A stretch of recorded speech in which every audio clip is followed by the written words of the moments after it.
Morning, boys. Morning. What do you know?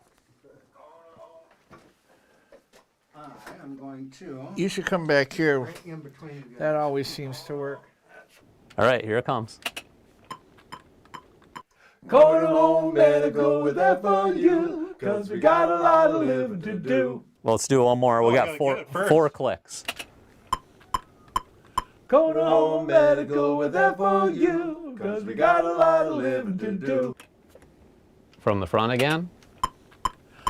Go to home, better go with FOU, cause we got a lot of living to do. Corner Home Medical with FOU, cause you got a lot of living to do.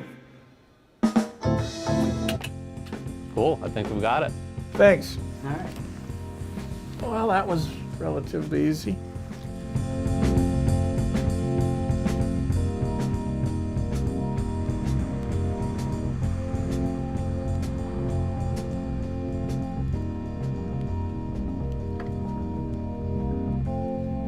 We were real close.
couldn't wait to play something like a Gypsy album.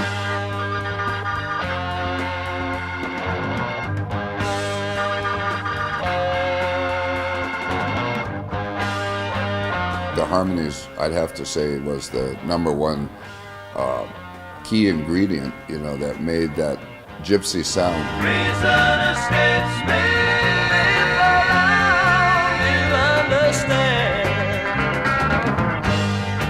These boys were the baddest motherfuckers.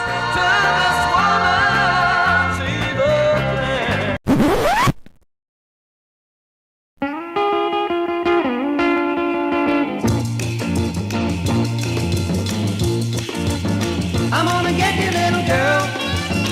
Can't you see it in my eyes? You got my heart in a whirl. You made my temperature rise. Moved to Minneapolis up here when I was 12. I've always been able to sing. I was very bashful about it. I had the ability when I was 11 and 12 to hear a song on the radio and go down and play it, sit down and play it at the piano. I don't know. I don't read music. I never have. No theory or anything. By 1965 or so, it was estimated that there were anywhere from 350 to 500 bands in Minnesota, but mostly clustered around the metro area, that were capable of doing a 4-hour show. You could go to a teen dance basically any night of the week. You could break out of here. You could go national. It is possible for a talented local band to make the kind of record that could end up on the national charts. Well, that was a wonderful time in music, you know. Nobody was pigeonholed into a certain type of music. Everybody was doing their own thing. We were not aware that Gypsy had already been together under another name for 3 or 4 years. And we needed a bass player, so we made Donnie Larson play bass. Because he was in the neighborhood. We made him play bass. They looked at me one day and they said, "Hey, you want to learn how to play bass?" I said, "Sure, let's go." Didn't even know what it really was, really. Pointed at the biggest bass they had on the wall. That's the one you want to buy, because Little Richard's bass player played it. And pretty soon we was a band. We started playing basements, you know, around the neighborhood. We were known as hard guys. We didn't take crap off nobody. And a band like the Underbeats or the Accents or Gregory D and the Avantis, which were considered the big three in the Twin Cities back in about 63, 64, in that era, they were playing 7 nights a week. The crisscrossing of the cities and the busyness of the bands was just, it was unbelievable back in, by 65 or so.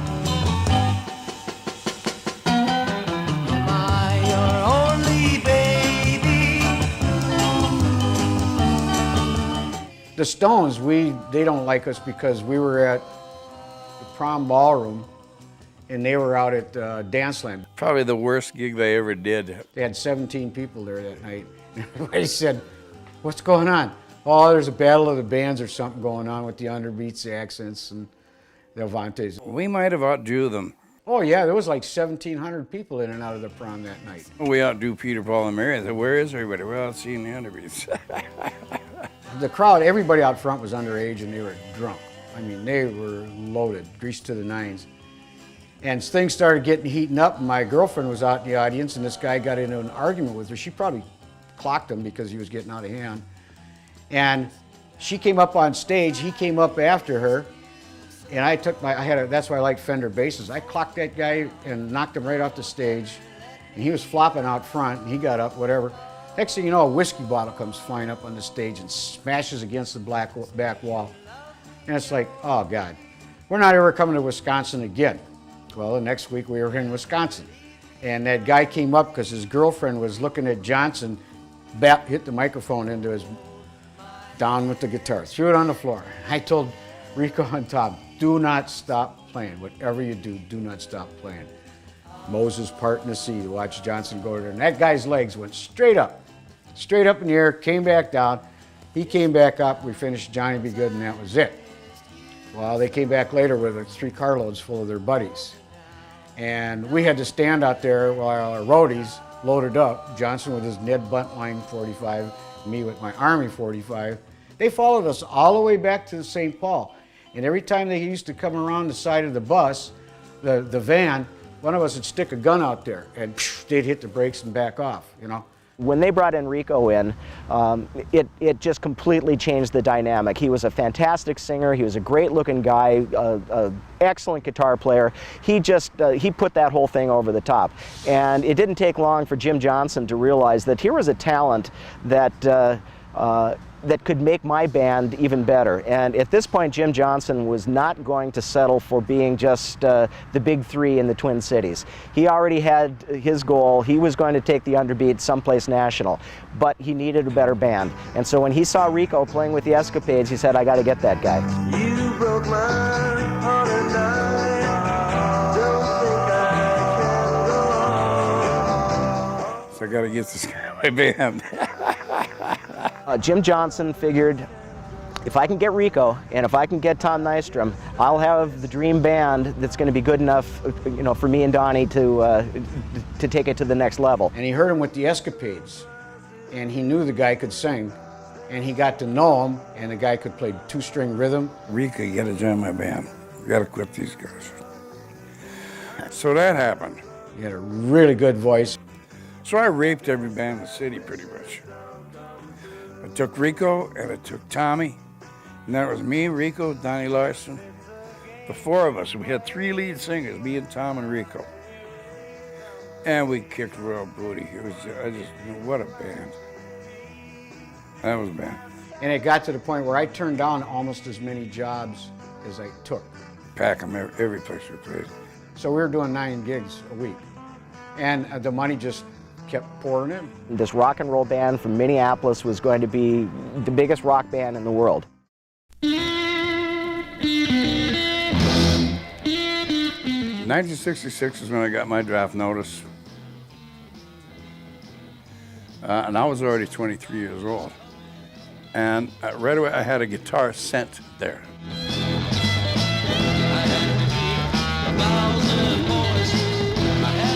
And then Jim gets drafted, and so what's he going to do? That's 2 years out of his life, right at this is 1966, right in the absolute heart of the rock and roll era, when the playing is at its peak, songwriting is at its peak, everything is just sort of all coming together to make a rock and roll, not just a cultural phenomenon, but it was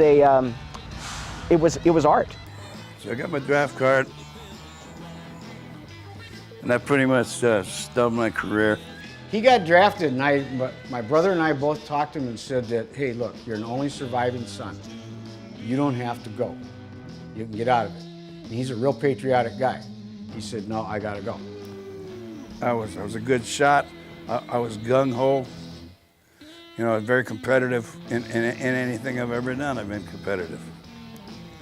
And I figured, well, I'm in a fucking war. Might as well fight a war, you know. I've seen some bad stuff that, you know, I don't want to really get into that. So what Jim decided to do was bring in a couple of players to replace him while he was in Vietnam. He brings in Jim Owl Walsh from the Hot Half Dozen. Great keyboard player, great singer. And I was luckily picked up by them, and we hired another guitar player, and the whole plan was a 2-year wait for him to come back, and then we were going to leave for California. And he brings in Wally Wallstead. We knew who Wally was. He'd come up and play guitar, you know, after we got done, because Johnson always had nice guitars. So we would look at each other, it's just like, wow, this cat can really play. So I cut a deal with him. I said, look, I'll give you 2 years, full 2 years with this band, and your career should be taken off by then because you'll get your name known. You're never going to get your name known coming from Wilmer. So he said, okay. That was it. We introduced him at Kaufman Union one night. We were playing a song, Shake It For Me by Howlin' Wolf. I said, I'll tell you when to solo, okay? Okay. You know, and so I said, now, and he ripped off a solo, and I said, keep going. And when he got done, the audience gave him a standing ovation, and they were still clapping at the end of the song. I said, Wally, that's for you. Oh, God, no, he's so bashful. So, oh, no, he just didn't want to. I eventually played some dates with the Underbeats, and they were doing some recording, and I got to know those guys and went and played keyboards for them on some recordings, and that's how the whole thing kind of turned. And Nystrom and Rico wanted Walsh in the band because he had that really high voice. So there we went. They were always building around the vocals. So I'd always been the leader of the band, okay? chose the songs, pointed out, well, you play this, you play this, you play that. So I had to pick someone to take my place in the Underbeats, because I was going to be gone 2 years. And I met Walsh, Jim Walsh, keyboard player, hell of a singer. He's a good musician. Walsh was a very good musician. And he learned everything really well. So it just took off. It was probably one of the easier transitions. What was crazy about keyboards, like I said, they kind of gave me a headache. My mother was a singer, and this beating on the drums and playing the piano had been something I'd been doing the whole time since I was 5, so. Jim spent 2 years in the Army, and then when he got back to the Twin Cities, he told Wally, you know, I told you when I hired you it was only going to be a 2-year job. You're going to be a placeholder, but it was going to get you your start, and you could go on to do lots of other things. Then when I came home, right back into the band, the problem with that was I kind of lost my leadership,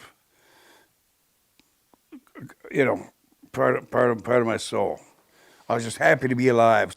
He was changed when he came back too. The Underbeats were still Jim's band when he got back, but the Vietnam experience had a really profound effect on him. Jim really felt like he'd kind of lost his leadership qualities while he was in Vietnam, but it's understandable. And in that vacuum, of course, Rico stepped up because he was by far the most talented songwriter of the group. He was just pumping out material. And Jim Walsh was also a good songwriter and excellent arranger. So between the two of them, they had really started to craft the direction of the music. It's gonna rain today because of the sky looks gray today. And Jim fit back in again, vocally and guitar-wise. And also, he loved the music that they were making. I mean, he was Rico's biggest supporter. He had put together a great band. He knew it. He fit in perfectly to it, and he was willing to let Rico and Jim have a little bit more sway. By 1966 or so, in the Twin Cities, into 67, the dynamics were changing a lot. Minneapolis was just not the place to try to get a national hit. Nobody was going anywhere, and even locally you couldn't get your records on local radio anymore. So what's a band like the Underbeats supposed to do? They're recording these fantastic songs, Footsteps and It's Gonna Rain Today.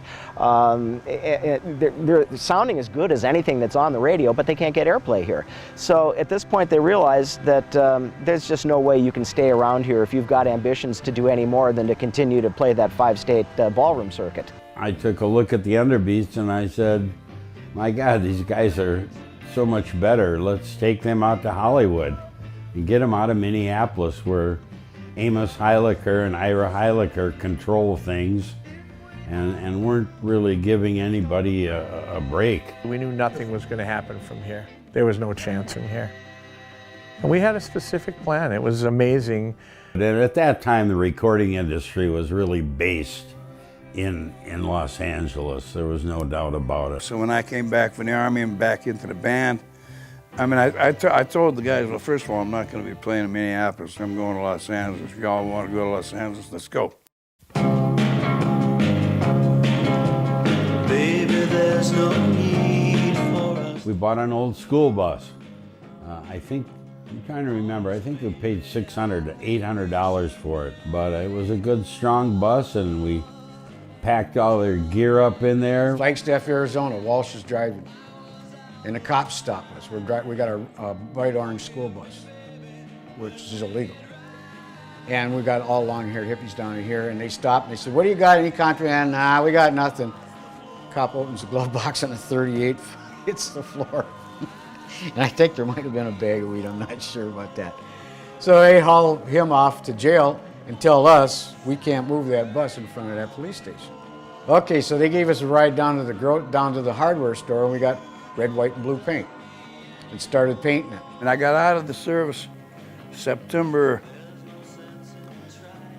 68, and we were in Los Angeles by Thanksgiving. That was an adventure getting there, because as we got into Colorado and stuff, there were many stations said no hippies allowed. no long hairs allowed. You know, the United States was kind of torn between anti and pro-war in those days, and so there were problems. I had the shortest hair of anybody in the world. When I was 19, to get in that bus, we had no money. All we had was this vision.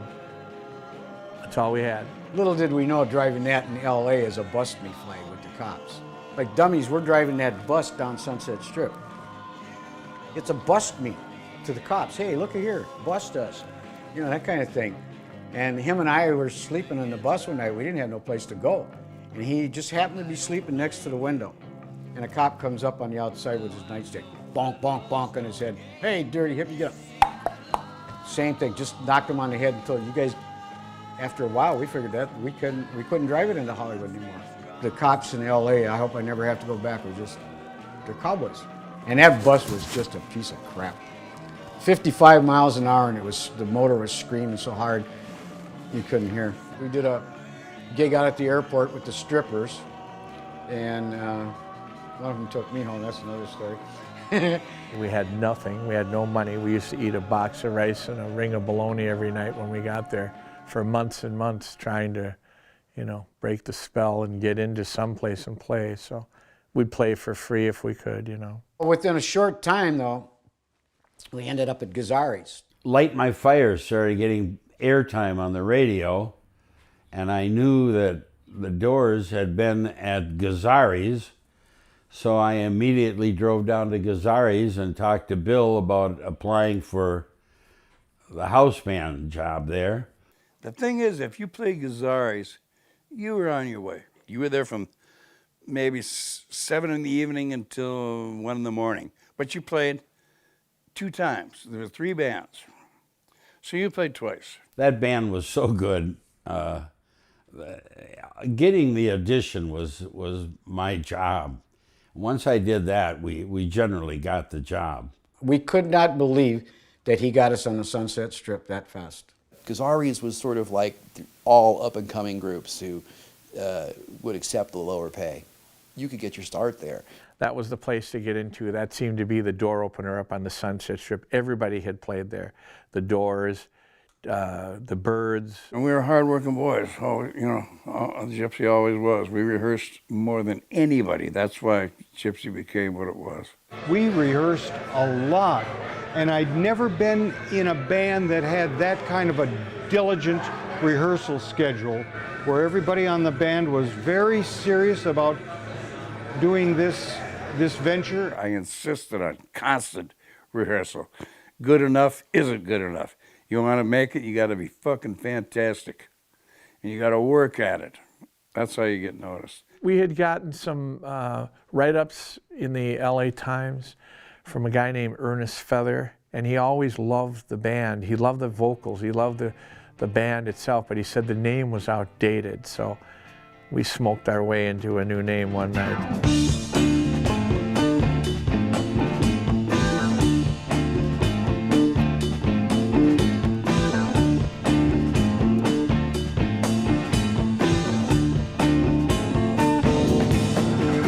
We were sitting around up at the hill on the house that they had in Silver Lake, bombed on our ass, and I just said, why not Gypsy? I don't think that's been used yet.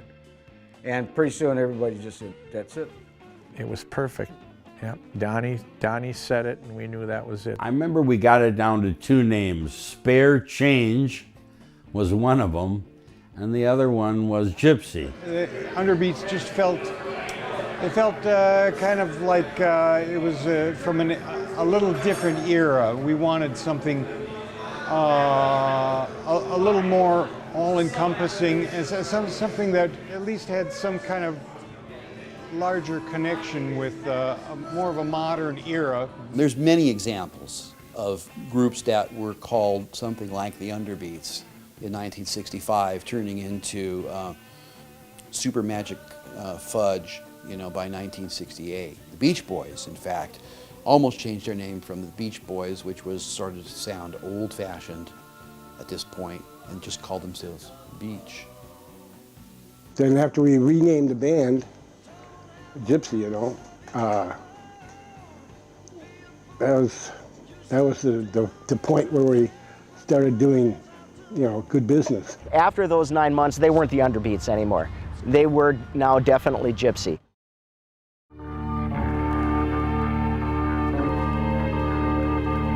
Everybody in town was pretty much freaked. It was strange. Little did we know anything was going on. Everybody was scared, man. We didn't know what the hell, if somebody going to come to our door and, try and, pull some shit on us. It was like an explosion that was ready to go off. Because you didn't know who it was, who they were going to go after. Everybody was suspect. The Mansons came and killed the neighbors that lived directly behind our home. And little did we know it was one of the Manson family murders that occurred at the LaBianca house. Our neighbors. The LaBiancas lived right behind you, and they were murdered last night. Oh, what?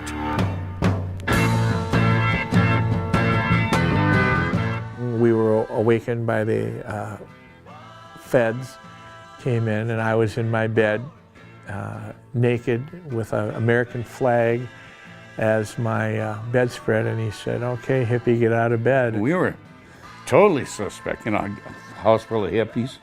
The next morning, the FBI stormed our house, homicide people, and put everybody in a different room of the house, and they questioned us all. They just wanted to know if we heard anything last night, or if we saw anything. And it didn't take them too long to understand we're a bunch of farmers from Minneapolis, not a bunch of killers.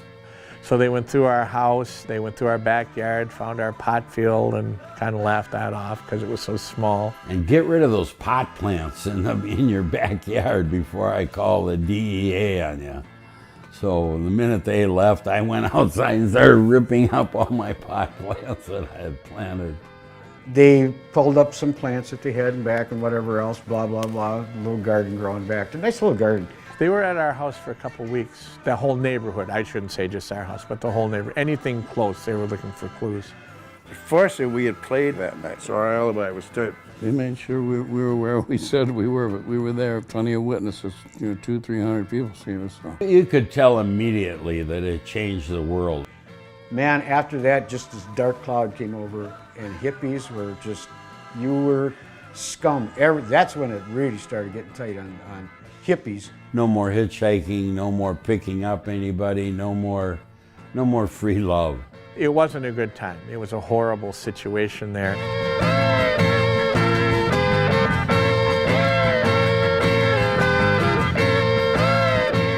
Yeah, that's the same house. Double bungalow. The LaBiancas lived just on the other side, up on top. This is overlooking Burbank. You're in Los Feliz, right off Los Feliz Boulevard. Rico and Jay were upstairs. And they came right in and cleared the house. They ran through this house and that house like crazy for 2 weeks. FBI asked everybody what we were doing the night before. Half of us couldn't remember. And they never told us. We found out later, why we were there, a couple days later. Songwriting was done here. And a lot of chicks were done here. A lot of great parties were done here. A lot of acid was done here. The record was 14 straight hours of Monopoly. We sat right in that window there at a round table and played Monopoly for 14 hours.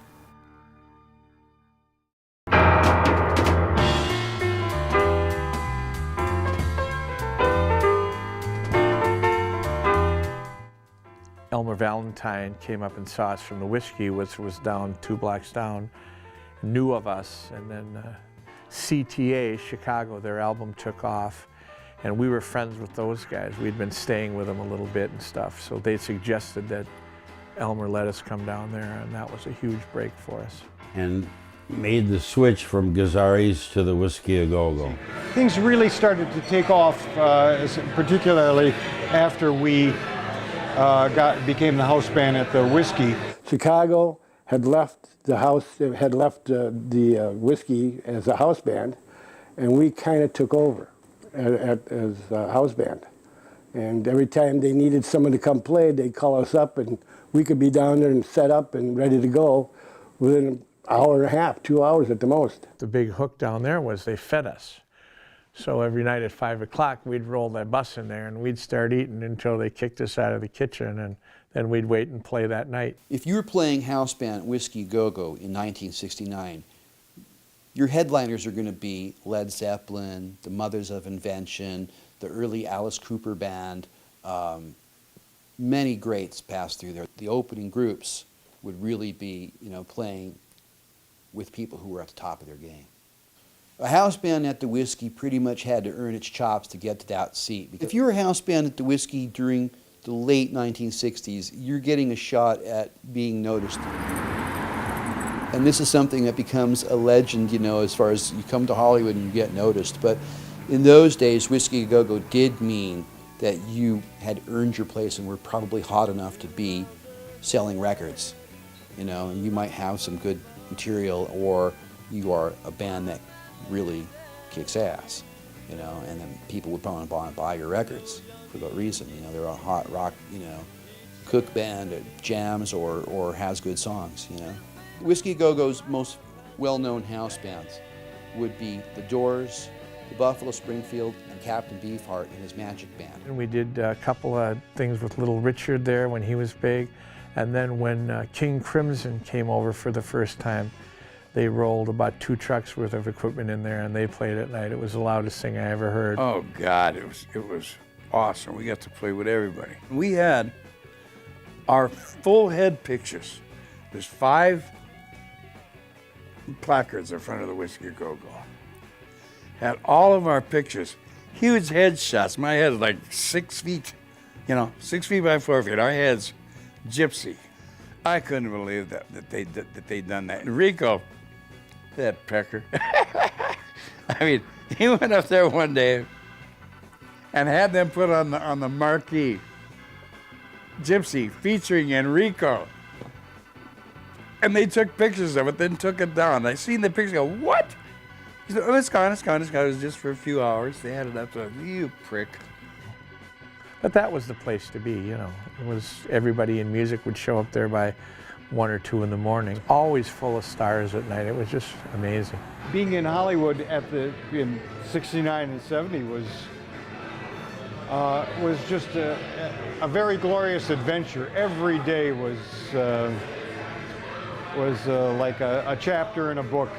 Okay, now the crowds to Whiskey Go-Go is an interesting thing. Every night, it was a bizarro world. It was fabulous.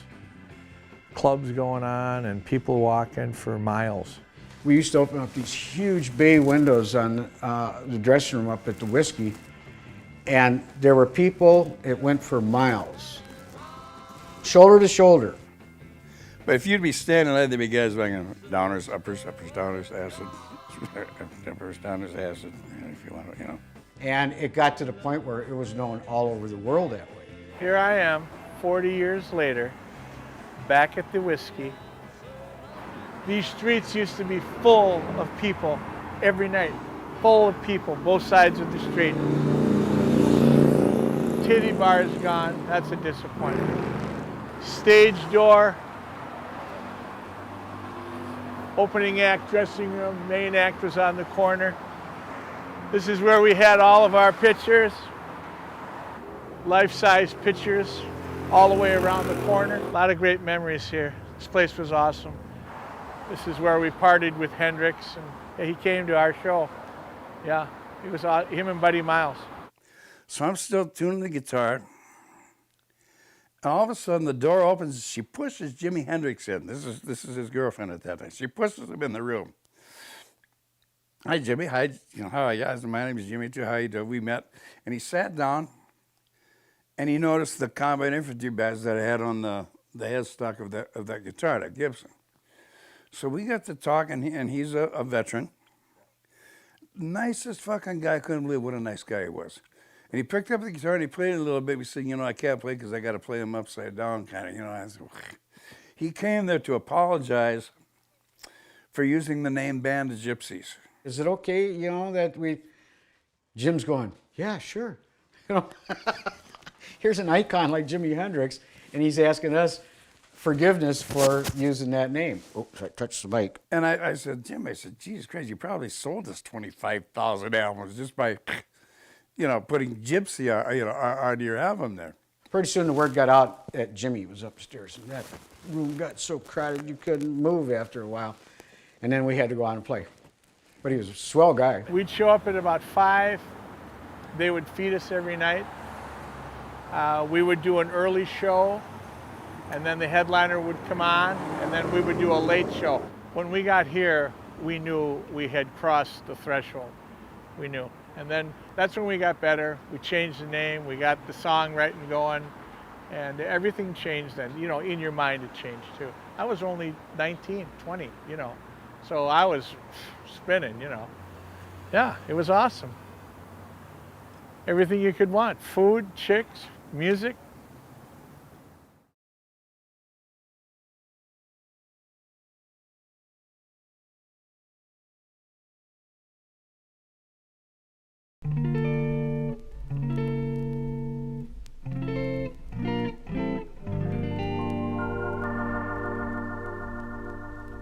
Rico and I were down on Hollywood Boulevard shopping. I happened to see this Mucha print. I bought it and I gave it to Julio Aiello, who was my contact with Metro Media Records, and told him I wanted that to be the album cover. But Metro Media is a major label, and they let us do the thing, so we did it. But after, as soon as the album was released, then we started getting bookings around the United States, so we had to leave the whiskey. We eventually released the record and decided we shouldn't play there anymore. Ahmet Ertegun from Atlantic Records, someone had told him, you should go see these guys. He came down and saw us. And then Tommy and Artie Valando from Metro Media Records, who had Bobby Sherman, was huge on TV and on the radio. Bobby Sherman? Oh. They came down and saw us, and they made us an offer, and Ahmet Ertegun made us an offer. This is the great sound of Gypsy on Metro Media Records. There's a lot we could tell you about this album, but we'll let the album speak for itself.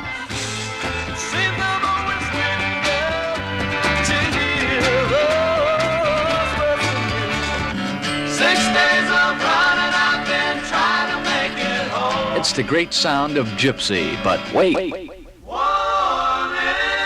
There's a soft side to Gypsy, too. A mellow, quiet, moody sound. In all moods, Gypsy comes across, and comes across strong. Gypsy on Metro Media Records. Gypsy, a double LP on Metro Media. It's surprising, really, that Metro Media was able to even help them create a record that good. They got him into a good studio. The production was first class. The sound of it was huge. So by the grace of God, they let us do it. Spent $43,000 in 1970, which is what now? That was unheard of. They thought we were crazy. The first album, which was pretty much unheard of, it was a double album. And, not too many other people. I think Chicago was one of the only other people that had a double album at that time. The first album is a really incredible collection and collaboration of 3 people. Of course, Rico Rosenbaum, who was kind of the principal writer, and Jim Johnson and I, who lengthened and added all these long, some of these songs are 11 minutes long. So those 2 guys would take unfinished songs of Rico's and work them up.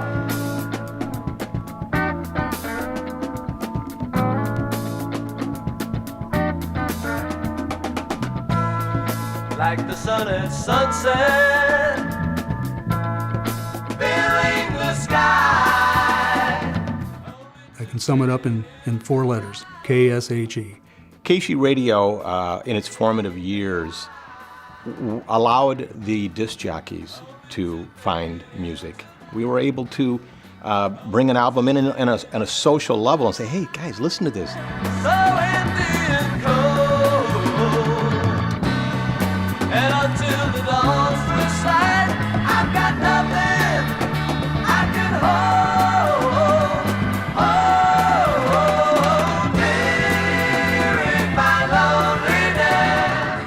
Gypsy became a in-house hit with all the disc jockeys at Casey very quickly because it spoke to the very core of what Casey Radio was about.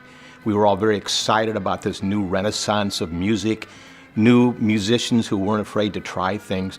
So we gravitated to the jazzy, progressive rock style of musicians who would experiment with music. And Gypsy did that very well. It takes you on a musical ride and a lot of different moods, like rock to soft rock to almost classical to jazz. I mean, it's just all blended together so well. That album's a work of art. It's that's one incredible group of talented musicians and songwriters. You take side 4, their first double LP. Oh my gosh. There were only 2 songs on side 4, right? So you could put on an 11-minute song and then kick back and actually hear more of it. If you played a shorter song on the radio, you had less time to prepare for the next song and the next thing you're doing, so you didn't hear as much of it. So that gave Gypsy an advantage. So that's why I played it at first, but then I played it because I really liked it. And that's why it got a lot of airplay on Casey, because the DJs themselves liked it and they had that opportunity, that option to play what they liked. If there were more major markets out there that were listener-oriented like Casey, I think Gypsy might have gone a little bit further than they did. Not only were they really good live, but when it came time to record, and the sound of it, and the technique, and the musicianship it took to do what they were doing, it just blew my fucking mind, right? People forget that those songs were recorded in their entirety. It's not like digital world. Some of that shit is so funky.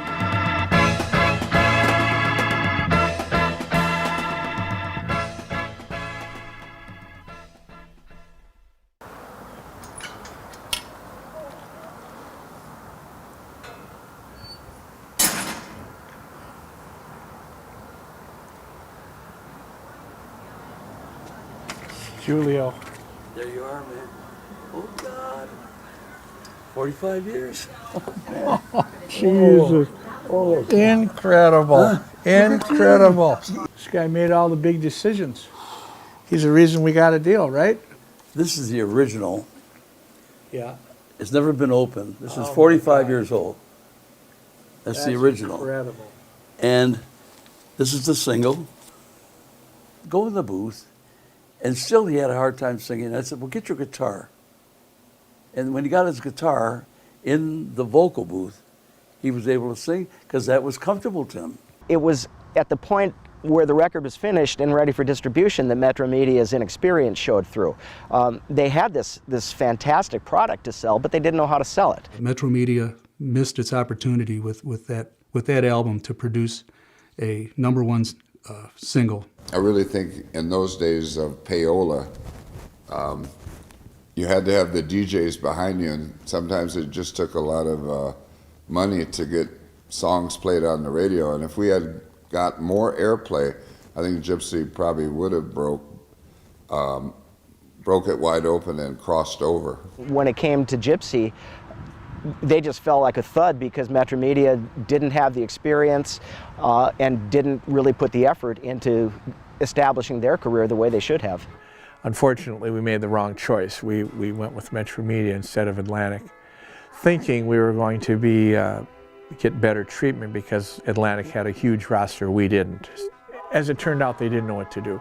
So it became, we were educating them on what to do. Nobody knew how to promote it, okay? And we got no feedback whatsoever. We got nothing from the record label. It was the difference between Atlantic and Metro Media. You know, I don't think Metro Media followed up with enough promotional monies and dollars to really push that album as hard as it should have been pushed. And they fought everything we wanted to do, they fought. You know, had they signed with Atlantic, I mean, come on, man. The producers they have there, the 2 or 3 guys, they're geniuses. At the time, there were tons of rumors like that too, but I never denied them because I wanted other record companies to think they better hurry up and sign the group before Atlantic did. So I purposely kept those rumors going or didn't discourage them. And not going with Atlantic probably, in addition to really hurting their record sales and their prestige, probably was the decision that started the unraveling of the band.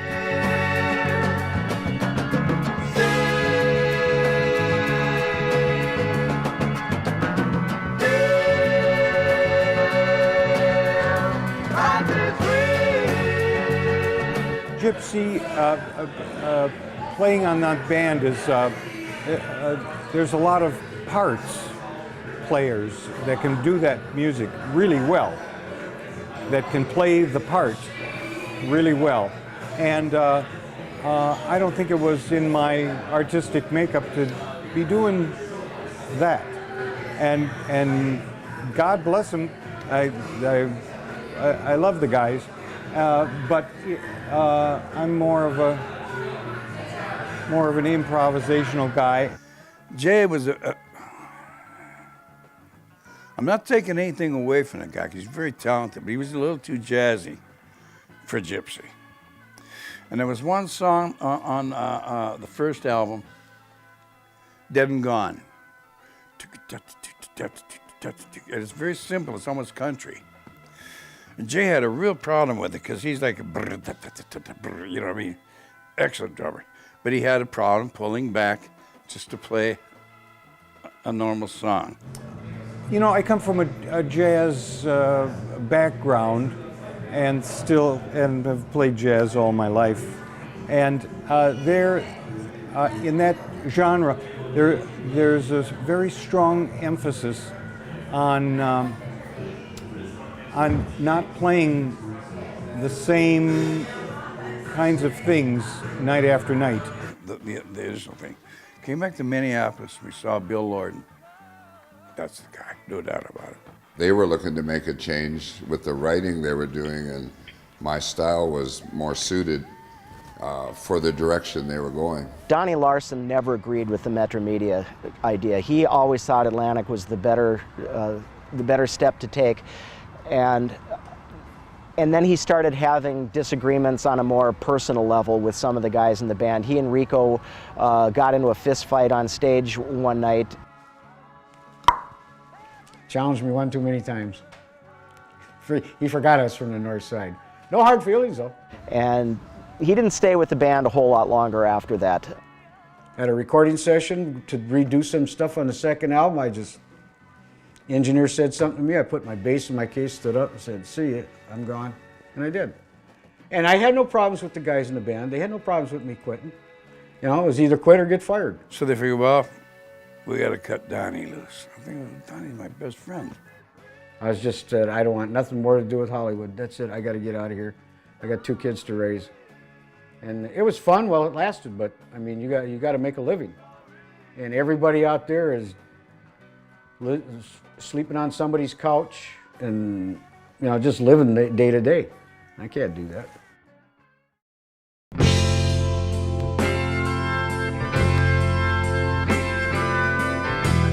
My name is Randy Cates. I was the bass player for Gypsy for the third and the fourth album. I spent hours and days and weeks in learning all the stuff that had already been recorded.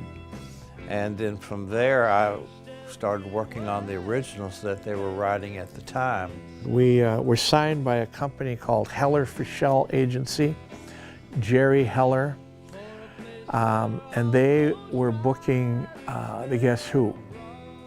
So they started putting us on some Guess Who dates in California. We went up to San Francisco and played at Winterland with them one night with Mason Prophet, Gypsy, Guess Who, and the Chambers Brothers.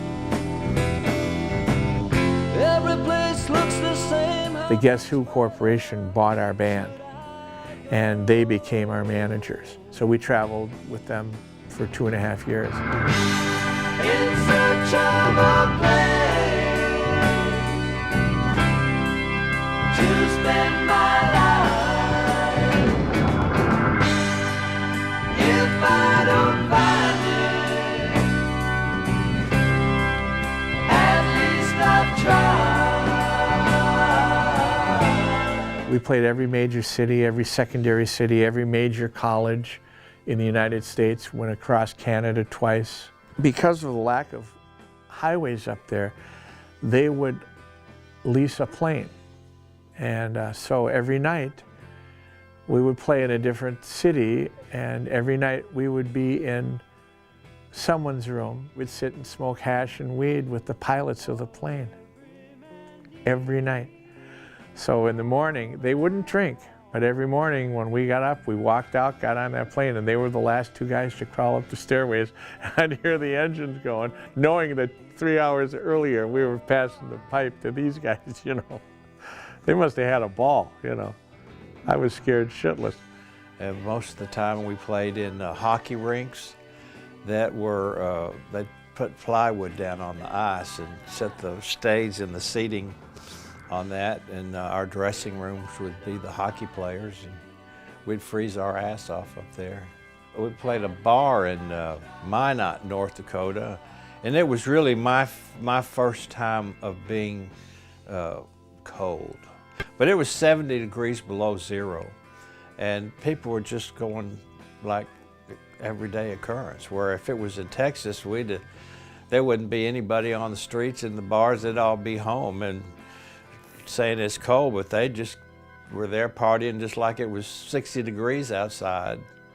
And it turned out we were pretty much ended up being like a tax write-off for that band.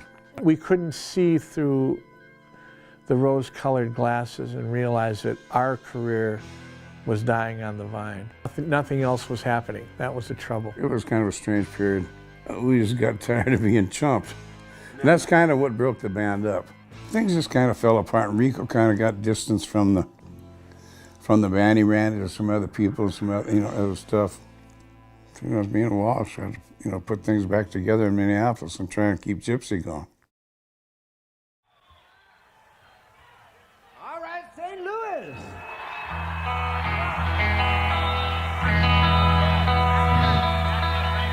Thank you. We are glad to be back. It's been a long time. Damned if we didn't play the big Busch Stadium. I had no idea that it was going to be that big of a show. They were expecting 40, 50,000 people. We went out there to play that show. We had no idea. People had banners. People were hanging around the hotel. People were in tears.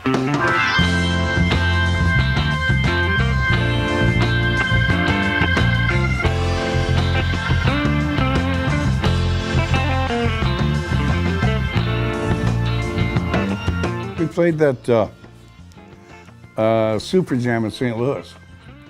That was 77. And that was me and Rico, Randy, Stanley, and a kid named, oh, what the hell was his name? Barry Kay, played keyboards.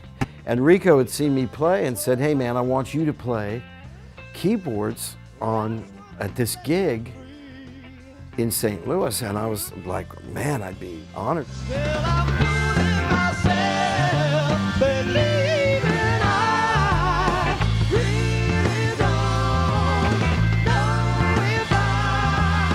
And it was at Busch Stadium. They were expecting 40, 50,000 people. And he said, James is unavailable. I couldn't leave the state. They wouldn't let me go. I tried and tried, but they wouldn't let me go. It turns out that, he was in a little bit of trouble and was unavailable to do the gig. Knocked on the door, and it wasn't the kind of a police knock. It was a knock, so I went and answered it, and he put a gun on my head and said, back up, fatso, and backed me up to the refrigerator. And I told him there were children in the house and there were no guns, so he kind of mellowed out. And so they searched the house and found a bunch of shit. Marijuana, 3 pounds, 48 grams of cocaine, 2 scales, 2 pounds of cutting material, written ledger. There's a good one. You always write it down. So yeah, it was all stupid. I was just trying to maintain a lifestyle that I was used to in Los Angeles. While he was holding the gun on me, he said, I was undercover at the Steppenwolf concert, and you guys were unbelievable. I said, thanks. And then I went to jail for the rest of that day, so. And I'm really sorry, James, that you missed that gig. But brother, I appreciate the opportunity to step into your shoes for that gig. It's okay. I understand that they got a good guy to fill in for me, and they went and did it. It was like be the Beatles for a day. That's what it was like. It wasn't the same. I've talked to people who were there, and it wasn't the same. Wish fucking Al would have been there, man. He would have just, you know, damn, you know, because Al deserved to be there. And it was really, it was a legendary day for us all.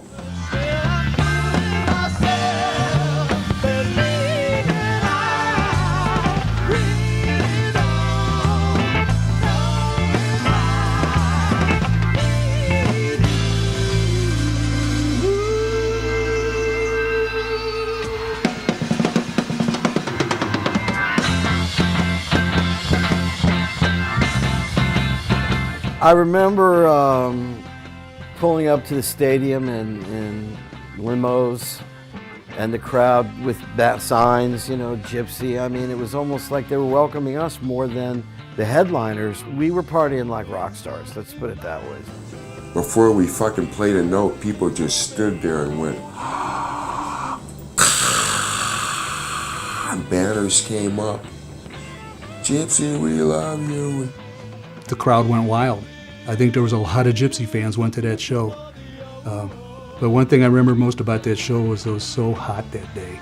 It had to be at least 100 degrees. They had the whole infield and outfield covered with these canvas tarps, and the heat from the sun and everything else would just radiate off of those tarps. And I was standing in, I guess it was around left field right behind second base, and it was like you're standing in a frying pan. It was unbelievable. From the time we got on the stage to the time we got off, it was just the roar of the crowd. They love Gypsy in St. Louis. I was in as much awe as the audience was. Yeah! All right! Thank you, St. Louis! And of course, now we know in hindsight that was Rico's last show. So that day had a lot more weight on it than we all, you know. So it turned out to be a really special day in a lot of ways, in every way. When we got back to Los Angeles, some reason, nothing ever came of that. I kept wanting to, you know, to try and write some new songs, you know, and get it back going. But Walsh was in Minneapolis, and he was started up a Gypsy band here. And we were practicing here. We were writing new material and stuff, but it wasn't the same. It wasn't the same. So eventually, after that, we kind of separated ways. And we were out there, and Rico became quite distant. I was at rehearsal. We were rehearsing in a warehouse over on the West Bank, getting ready to leave to go out on tour, and I got a call that he had taken his own life, and just blew my mind, you know. Me and Jim were rehearsing, and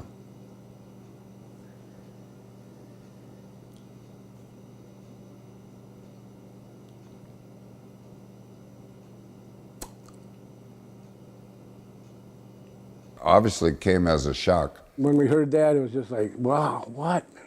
That's not, no, it can't be. hold on a minute.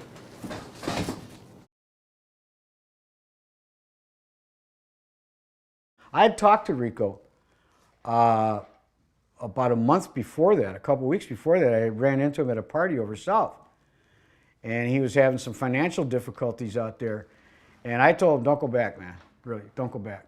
You know, I'm not going to get into details on any of it, but I just said, please don't go back. And he said, I got to go back. And next thing I knew, he was dead. It was the worst possible scenario, knowing very well that he had, you know, crossed over and gotten into a very, very dark place.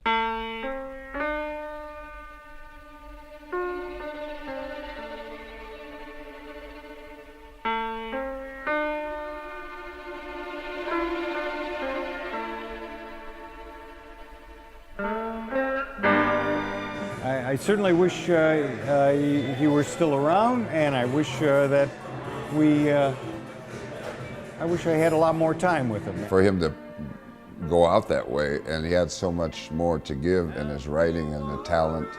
You know, he could have gone on for years. Rico is a genius. He's just the wrong people, right? Some kind of ruthless Pulp Fiction dudes, right? Serious. LA's a dangerous town, man. It's kind of odd that the last record had the angels and stuff on the cover, and after that he was gone. Yeah. Well, he was the power in Gypsy, no doubt about it. See, the songs that Gypsy played, man, these were songs. These brothers, man, taking your ass on some kind of journey when you dropped that needle down. Y'all wasn't ready for that, right? And the right to do as he pleases,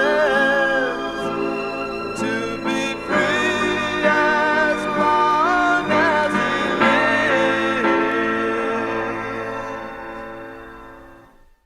lives. Rico wrote beautiful songs, and I had the pleasure of living with him when I first joined the band, and saw him write almost all the songs for the Antithesis, and he was a special person, great lyricist and very good in writing chord changes and figuring out harmonies. Rico, like many other songwriters, had a muse, and he would reach out and just think of these things. They just come to him like you're pulling them out of the universe. When Rico sang, you could really hear him pouring his heart out and his soul and guts. So they died for what they believed in, leaving unfulfilled dreams behind. And those deaths have often been repeated, for the vision will endure all time. Rico was a very charismatic guy, very magnetic kind of guy, and that came through in public performances. He was always positive in the message and always upbeat, and it was always real smooth. He'd work out the songs at home and then bring them to rehearsal and present it to the band, and we'd all come up with our parts. And you know, the chemistry was right, and when the chemistry is right, it's not hard work. Rico was something else. Those songs that he wrote, man.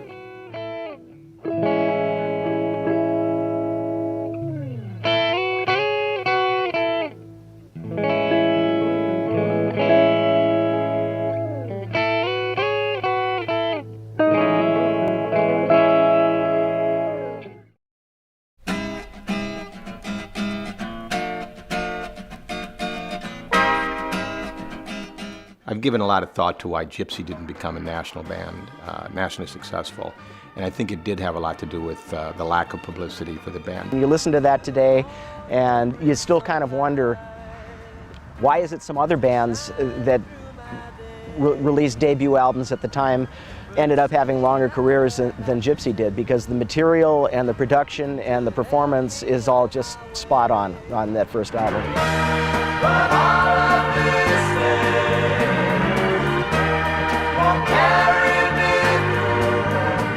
They had all the right elements, but were missing at least one important thing, and that was the hit that would take them beyond the progressive rock format and take them to top 40 stations and expose them to others. But without that one decent hit for people to latch onto and to link it up with that band, it just never really had that kind of national popularity, unfortunately. Gypsy was one of the original jam bands, really. That's what that band was. I mean, they were just way, way ahead of their time. I think that the younger generation that's listening to the jam bands today, if they've heard Gypsy, would be blown away by it.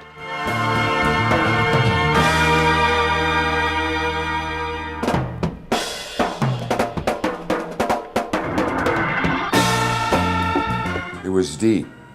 Every time.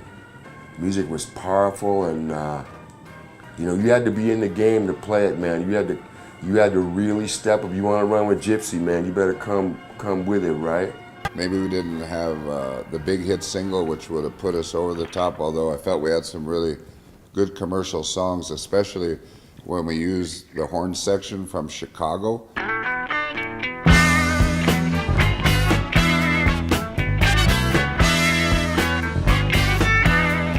Need You Baby and Turn It, and some of those songs definitely sound classy and timeless to me. We spent about a month working with Columbia Records to get them permission to do that with us, and they finally did. We could use their names, but we couldn't use the Chicago name in any way on it. So, but that was nice. That was very nice of them to do that, and that was a nice addition to that album. Well, that happened to a lot of bands. If you think about it, there were a lot of bands that didn't get the credit they deserved, or the fame that they should have gotten. You know, what makes a hit song is a very tough question always. I can't believe that they didn't become huge stars. If it's because the team wasn't there. And Gypsy, I don't know if it's because they didn't understand that at the time, or they didn't care, or they just didn't have the team together to pull that off. But it didn't diminish them in our minds at all. We were not aware that they weren't a hit on a national basis. We didn't really care. Gypsy was right in that category that almost famous, and they just didn't quite make it. So, and I don't know why, I can't tell you why, it's just timing wasn't right, whatever. It just didn't happen for us, and it should have. They had the musical talent there, but as Donnie Larson said to me, I always thought of us kind of like the Allman Brothers. We had tragedy, we had difficulty, we had ups and downs, we had great times, we had bad times, but the Allman Brothers always figured out a way to stay together, and we didn't.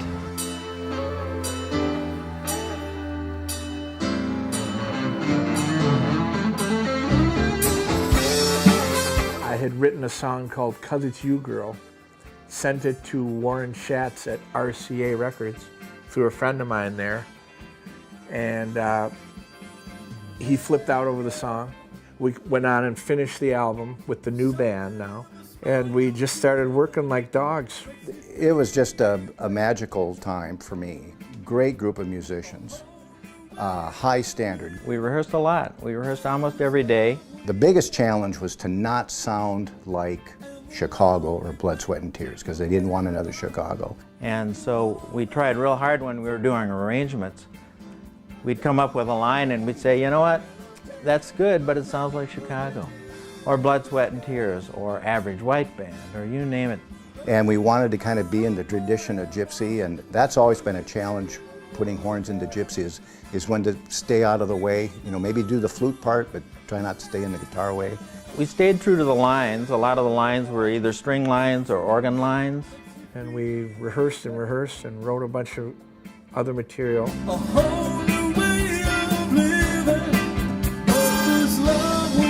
Did the album here locally at a couple of studios, and Warren Schatz, we would send him things and he would okay it or not okay it, but he was really basing everything on "'Cause It's You Girl."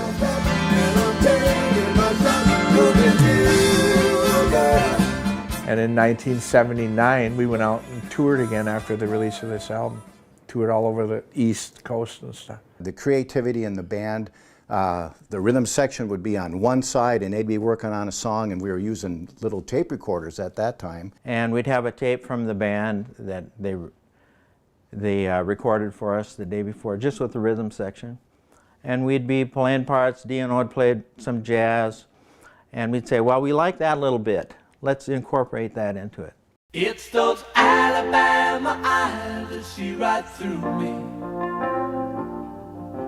And as only love and eyes could ever do. And then I got an opportunity to work with Barry Beckett and Jimmy Johnson at Muscle Shoals Sound with the Swampers, which were probably top 3 of all-time recording people. They've done everybody, literally everybody, from the Rolling Stones to, you know, I guess I can't get much bigger name than that. So I went down there, I brought Bobby for vocals. Legendary studio in the middle of absolutely nowhere. There's nothing there, but the food around the area is just wonderful. And we used the Muscle Shoals rhythm section, Tower of Power horns, Bee Gees strings. I was flying all over the country, and then they decided not to release that album. They shelved it, basically. I mean, it wasn't released. Broke my heart. But now in my heart I know. No, it was a good time, and we had to, you know, kind of reconfigure everything again, you know. But we never gave up. We never stopped playing. When I look back at the career I had in music, I think it was the most creative time. From those Alabama eyes that see right through me, as only love and eyes could ever do.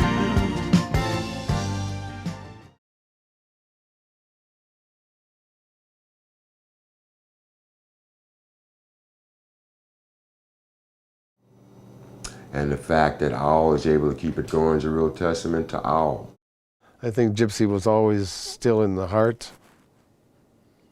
You know, the music, again, like I say, it's ageless, and I've been playing it for years, and I'm not tired of it.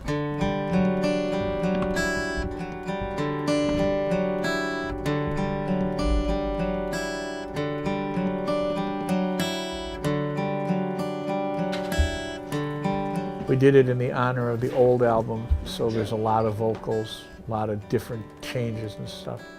It's been received very well. It brings together the old and the new, what's happening right now. Recording-wise, we don't sound like the old band. We didn't intend to. That's why the new CD has the name it does. Yesterday, today, tomorrow. With the idea of creating something in the memory of what was created in 1970. So. We all collaborated, and it brought us together deeper, and there's longevity in it. Goodbye to summer. Fall goes in with the chill of the breeze. Make it very... Goodbye to summer. We'll get it right. Hello to winter. A blanket of snow that will cover the leaves. 1, 2. Hello to winter. Here we go. Changing. The changing of seasons. Yeah, we're getting it. Hold beauty for all. To be able to do new tunes with the fellas and release our creative juices. We've been holding on and holding on. You know, the stage is really awesome with these guys, but the studio, you're under the microscope. It was a challenge, you know. James knows how to inspire, though, and it really was a great experience to share that side of James' thing as well. It wasn't a long thought out process. It was just kind of James is going, you know what, we're going to do a record, and got together and banged it out, and that's what kind of made it fun. It was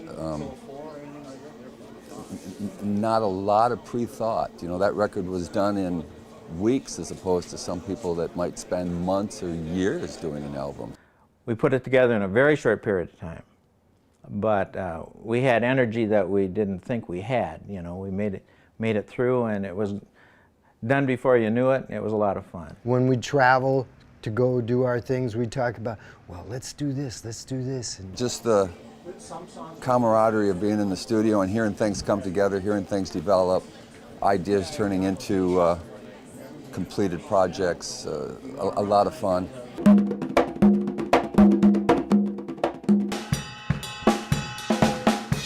Looking back,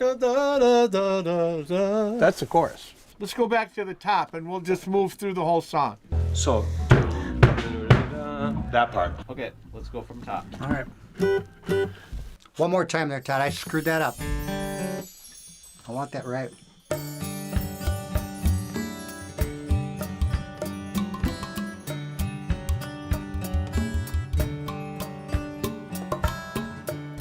Goodbye to summer.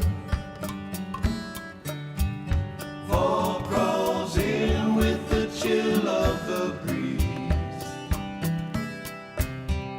Goodbye to summer.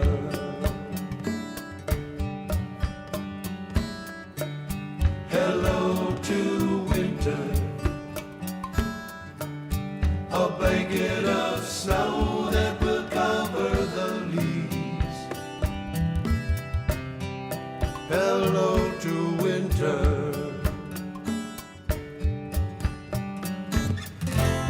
The changing of seasons holds beauty for all, and God has his reason. Winter's cold and silent snowfall. I think a lot of the elements are still there from the old band. A, the vocals. B, I'd like to think that we made it interesting enough where we've got some different feels within tunes. And yet some that are just straight ahead, coming right at you. That was kind of our goal all along, to keep that in mind. That's why we started with the big vocal piece and had some transition things like the first album did. I know when we go out to do the shows, our main thing is to really honor what the band is from the past up to now. So us doing this in its own way, for the fan base,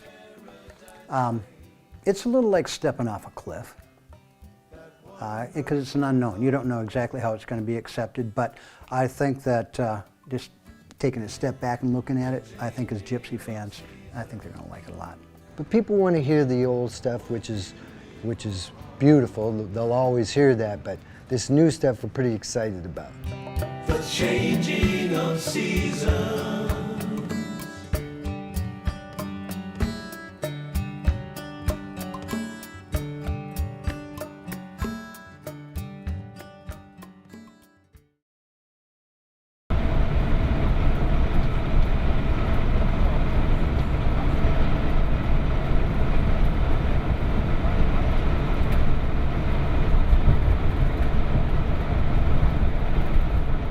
St. Louis, fans down there, it just doesn't get any better. Well, St. Louis is probably our best town to play in. I mean, we have a lot of fans there. And I remember driving into town one show, and we happened to turn the radio on, and there's Gypsy Queen playing as we were coming by the arch in St. Louis. It was just kind of a neat moment.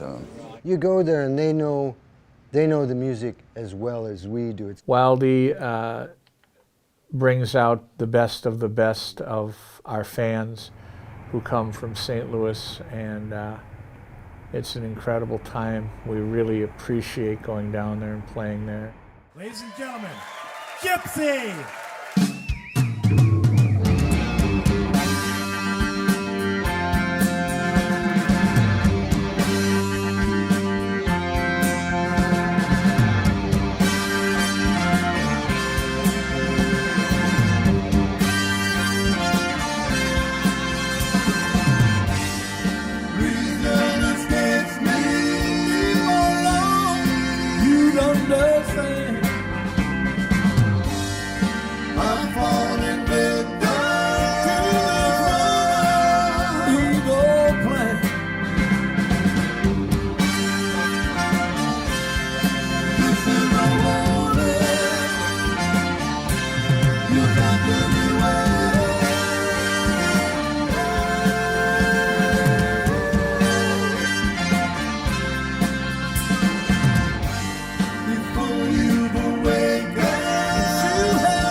And leave you where you never been. And leave you just kind of man. You will not leave stone unturned until she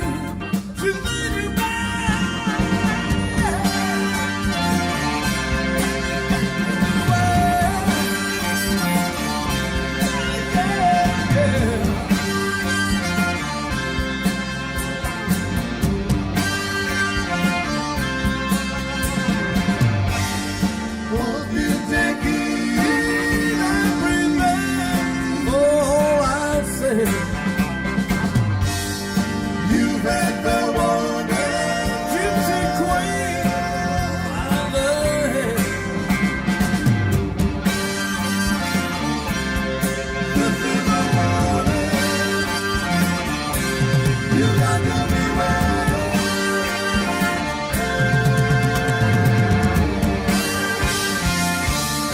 Thank you. Good night, everybody. We love you guys.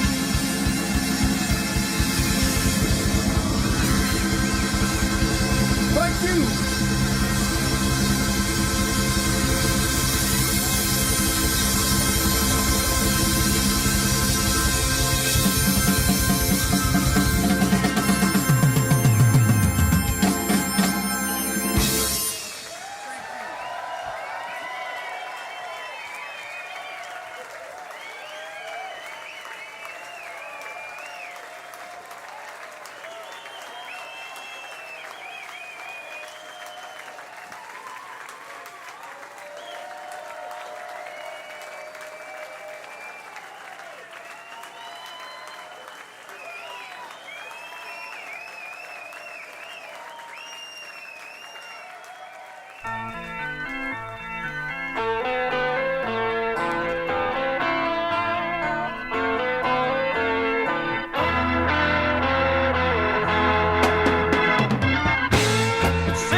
What will I do?